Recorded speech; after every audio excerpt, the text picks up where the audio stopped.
A framework that I've built up over the years in terms of helping me make good decisions. I've had to build that framework because I've made some really not good decisions over the years. In fact, you could say I've paid a lot of tuition, Ivy League level tuition, for some of the decisions I've made or not made that therefore have been made for me by the universe. And so I've had to develop over time, if only as a self-preservation mechanism, a framework into which I can insert the issues of the day relative to making a particular decision. I share it with you because I found it to be amazingly fruitful in terms of making big and not so big decisions. And I also developed this framework because I found I was leaning this way anyway, and to put some, shall we say, rigor to it to make the decision-making process more formal and thereafter much more intuitive once that becomes second nature, I found to be very helpful. 3 questions. Can I? Can I do this thing? Do I have the ability? Do I have the skills? Do I have the time? That speaks to availability and ability. Can I do it? No point attempting to do something that you really can't see yourself being able to do. Now, that doesn't mean you're fully qualified at point 0. What it means is you've got the base material that you need in order to go to work and do something that you can evolve and improve and work on, such that in time, when you need to, you're fully qualified to do that which it is you began. Can I?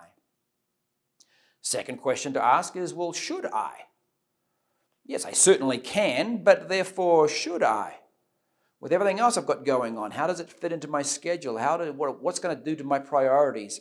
How is that going to impinge on other things that are equally or more important to me?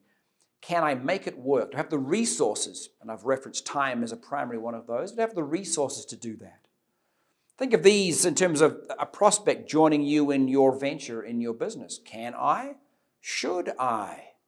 Answer those implied questions. And the last one is this. Do I want to? Most of my large errors in life have been, yes, I can. Yeah, I probably should. But I really didn't want to. And so I wasn't there heart and soul. So I wasn't fully invested. That the technical boxes were checked, my cans and my shoulds, but not that I didn't really want to. And so I gave it half effort. So even though I could have and should have, I didn't. I offer that as a framework.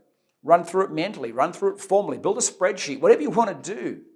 Can I do this? Or can I see myself growing into doing this? Should I do this? And once those two, and only once those two are qualified and yes, then answer the question, do I want to? One of the mistakes I used to make, I used to do I want to first.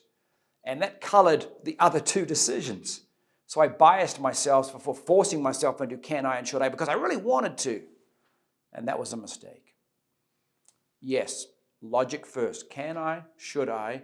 And then introduce some emotion. Well, do I really want to? And even if you can, and even if you should, and maybe you don't want to, then maybe take a second look and review it more closely.